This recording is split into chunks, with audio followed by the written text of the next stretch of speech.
ამ უნივერსიტეტში ჩემი სტუდენტები არიან მომავალი ჟურნალისტები და პირველი რასაც ვცდილობ რომ მათ ვასწავლო ეს არის სიტყვის თავისუფლება. Ვფიქრობ რომ ამას აზრი ეკარგება იმ შემთხვევაში თუ მე არ დავდექი იქ სადაც სიტყვის თავისუფლებას იცავენ და იცავენ არა მხოლოდ ამ ევროპულ ღირებულებას, ასევე ევროინტეგრაციის კურსს საქართველოს და იმ ადამიანების გვერდით თუ არ ვიქენი, რომლებიც ამ ღირებულებებს იცავენ და დღეს არიან ციხეებში გამოკეტილი, ამიტომ თავისუფლება რეჟიმის ტყვეებს. ასევე მინდა ვთქვა, რომ უნივერსიტეტები და ჟურნალისტიკის ფაკულტეტები არის რუსეთში. ოღონდ იქ ჟურნალისტებს კლავენ, აპატიმრებენ და არავინ არის დღეს ჟურნალისტი, რომელიც ხმას ამოიღებს. ჩვენთანაც უკვე ჟურნალისტებს თავს ესხმიან, ასახიჩრებენ. ბოლო თავდასხმა გუშინ იყო ზვიად ქორიძეზე, ჩემს კოლეგაზე მათ თავს დაესხენ ეგრეთ წოდებული დეპუტატები. მე ვწუხარ რომ აქ უფრო მეტნი არა ვართ. ან არ შეუძლიათ, ან ვერ მოვიდნენ, არ ვიცი. ოღონდ ზუსტად ვიცი, რომ ყველაზე მეტად ფალშ და ტყუილს გრძნობენ შვილები, მოსწავლეები, სტუდენტები. ამიტომ თავისუფლება რეჟიმის ტყვეებს და ჩვენ ვითხოვთ ახალ არჩევნებს.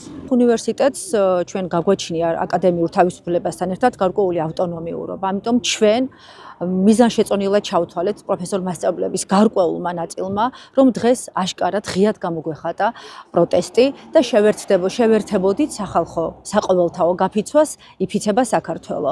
ჩვენ ვიცით, რომ თითოეული დღეს გაფიცულის მოთხოვნა ასევე არის უმნიშვნელოვანესი. ეს არის ორი მთავარი მოთხოვნა, ეს არის ახალი არჩევნები, ეს არის რეჟიმის პატიმრების გათავისუფლება. ჩვენ, რა თქმა უნდა, უერთდებით ამ ორ მოთხოვნას და მე ვფიქრობ, რომ სწორედ ეს ამ ორი მოთხოვნის შესრულება არის უმოკლესი გზა სიტუაციის განმუხტვისაკენ. თუ ჩვენ ვაშენებთ თავისუფალ დემოკრატიულ საქართველოს, ჩვენ აუცილებლად უნდა გვქონდეს სიტყვის თავისუფლება, ჩვენ აუცილებლად უნდა შევძლოთ ჩვენი ხმა ავიმაღლოთ უკეთესი ევროპული მომავლისათვის. მე ერთი რამ ამოძრეებს საქართველოს ხვალინდელი დღე. ამიტომ ის ბუნდოვნობა, რომელიც ამ წუთში იგრძნობა ქვეყანაში, მეტად მაწუხებს. ჩემი თაობის კაცი და ჩემი წარსულის ადამიანი არაფერს აღარ ეძებს. გარდა იმისა, რომ ხვალინდელი კარგი დღის გათენება მინდა. და მე ამ ხვალინდელი დღის გათენებაში საშიშროებებს ხედავ. და მინდა ყველას მოუწოდო. ერთ მხარეს, მეორე მხარეს, ყოველგვარი პოლიტიკის გარეშე. მე დეპოლიტიზირებული ადამიანი ვარ. მოდი დავფიქრდეთ. მოდი ერთად მოვიფიქროთ ის, რაც ქვეყანას წაადგება, ისე თითოეული ჩვენთანაც წარგვადგება. პიროვნულად, პირადულად, ოჯახურად, სამსახურებრივად და ასე შემდეგ. ერთობა არის და ნუ თუ არ შეიძლება ამ ერთობის მიღწევა. ნუ თუ მაინც და მაინც რაღაც მიმართულებამ უნდა იყოს დომინანტი. რატომ არ შეიძლება საერთო აზრი იყოს, რომლითაც მივაღწევთ მას, რასაც ქვეყნის გამარჯვება ქვია. მე ქვეყნის გამარჯვება მინდა. ჩვენ დიდი ხანია გაცხადებული გვაქვს კურსი იმის შესახებ, რომ გვინდა დასავლეთი. ამას თითქოს და არავინ არ უარყოფს, მაგრამ ისეთ ქმედებებს ვახორციელებთ, რომელიც დასავლეთისკენ გზა არ არის. ახლა ეს დაჭერები, მაგალითად, ნახდათ ვაპროტესტო და საშინელი შინაგანი პროტესტი მაქვს ამ დაჭერებზე. და ნახდათ მინდა, რომ ეს ხალხი გამოუშვან გარეთ. და ეს არის ერთ-ერთი უბრალოდ ჩემი გულის ტკივილი საშინელი და ასე ცემა ამ ახალგაზრდების და რო იძახიან, რომ ისო ცუდი ახალგაზრდობა მოდის, ნუ ცუდი ახალგაზრდობაა თუ კაი ახალგაზრდობაა, ჯერ ჩვენი გაზრდილი არის.